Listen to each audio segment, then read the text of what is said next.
Hello and welcome to Mahatma Gandhi Letters. Dear listeners, by now it had been a year for Gandhi in South Africa. With his own experiences of being a victim of apartheid and a foretold bleak future of Indians, he began to realize that the path he was treading was not an ordinary one. It was clear to Gandhi that the Europeans taking away the Indians' right to vote was only the beginning of the destruction of Indian life.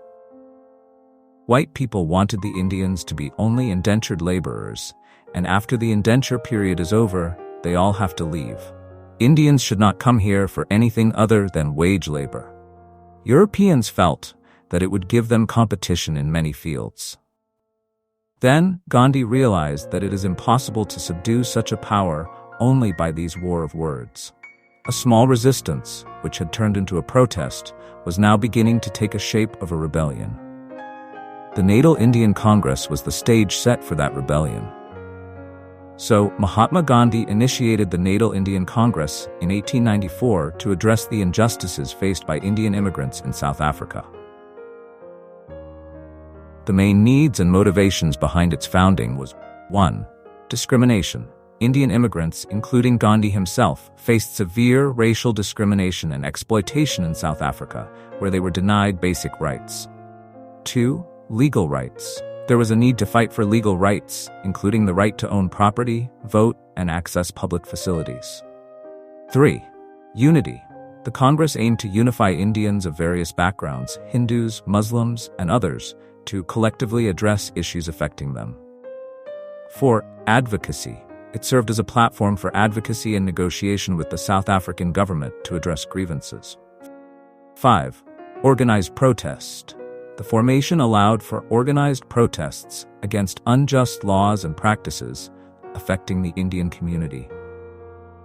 Gandhi's leadership in the Natal Indian Congress marked the beginning of his activism for social justice, which later expanded to his role in India's struggle for independence.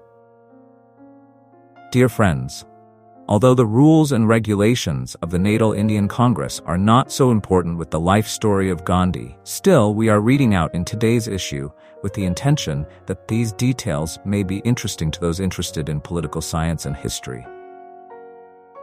Here is what the document says. The Natal Indian Congress, established 22 August 1894. President of Natal Indian Congress and the Chairman of Congress Committee, Mr. Abdullah Haji Adam.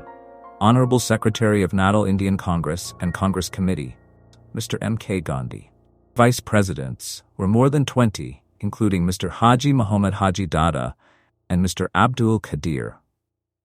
Immigrants from all regions and religions of India were equally selected and given the remaining responsibilities. Conditions of membership. Any person approving of the work of the Congress can become its member by paying the subscription and signing the membership form. The monthly subscription is 5 rupees minimum and yearly £3. The objects of the Natal Indian Congress. 1. To promote concord and harmony among the Indians and Europeans residing in the colony. 2. To inform the people in India by writing to the newspapers, publishing pamphlets, and delivering lectures. 3. To induce Hindustanis, particularly colonial-born Indians, to study the Indian history and literature relating to India. 4. To inquire into the conditions of the Indians and to take proper steps to remove their hardships. 5.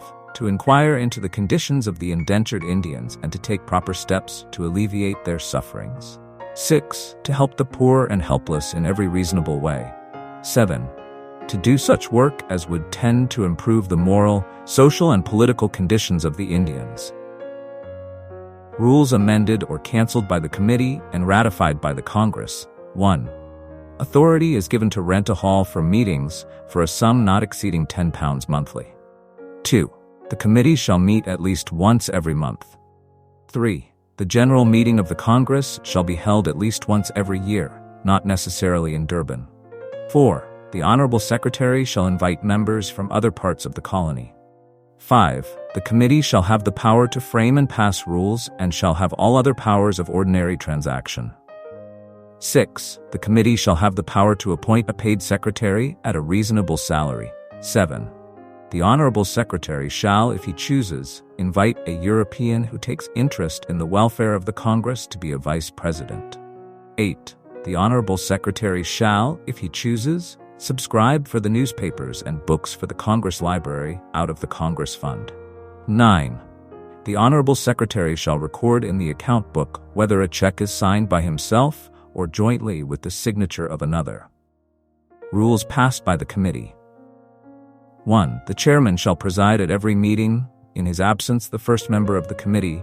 If he too be absent, then the second member, and so on. 2. The Honorable Secretary shall, at the commencement of a meeting, read out the minutes of the last meeting, after which the President shall sign it. 3. The committee may not recognize a proposal or a resolution for which no notice had been given in advance to the Secretary for its introduction. 4. The Honorable Secretary shall read out a detailed account of monies received or spent by the committee or the Congress. 5. The committee may not attend to a proposal unless such is proposed by a committee member and seconded by another. 6. The chairman and the secretary shall be counted by virtue of their offices as committee members. In case of equal voting, the chairman shall have a casting vote. 7. Every member shall face the chairman when addressing a meeting. 8. Every member shall use the word Mr. in addressing another member at a committee meeting. 9. The proceedings of a committee meeting shall be carried on in one or all of the following languages: Gujarati, Tamil, Hindustani, and English. 10. If it be deemed necessary, the chairman shall order a member to translate the speech of another member.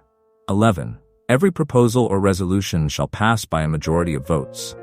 12. When the Congress has £50 minimum in hand, the Honorable Secretary shall deposit such amount in any bank he chooses in the name of the Natal Indian Congress. 13. The Honorable Secretary shall be held responsible for any monies he has not deposited in the bank. 14. An authority shall be first obtained from the committee for any irregular expenditure exceeding the sum of £5. If any expenses are incurred exceeding the above sum by the chairman or the secretary without the sanction and approval of the committee, it shall be held that he did it at his own responsibility. The Honorable Secretary shall sign checks up to the sum of £5, and for any amount exceeding the said sum, they shall be signed jointly with any of the following members: Mr. Abdullah Haji Adam, Musa Haji Qasim, Abdul Qadar, Kalundavilu Pillai, P. Dalji Muhammad, Hussein Qasim. 15. A quorum shall be formed of 10 members, in addition to the chairman and the secretary, to carry on the work of the meeting. 16. The Honorable Secretary shall issue notice of a proposed meeting not later than 2 days in advance. 17. It shall be held that the 16th rule was observed provided a written notification was given through the post or a messenger. 18. Any committee member who is absent from 6 consecutive meetings shall be liable to have his name struck off the list, after having been notified by the committee of such intention. A member who is absent from a meeting shall show the cause of his absence at the next meeting. 19. Any member who fails to pay his subscription for 3 consecutive months without showing any reasonable ground shall cease to be a member. 20. No smoking shall be allowed at any committee meeting. 21. If 2 members get up simultaneously to speak, he chairman shall decide who is to speak first. 22. If a sufficient number of members is present, the committee meeting shall proceed at its appointed hour. However, if the sufficient number is deficient at the appointed time or half an hour after it, the meeting shall terminate without any transaction. 23. The Natal Indian Association may use the hall and the library free of charge, and they, in return, shall give their reasonable services, such as doing writing work, etc. 24.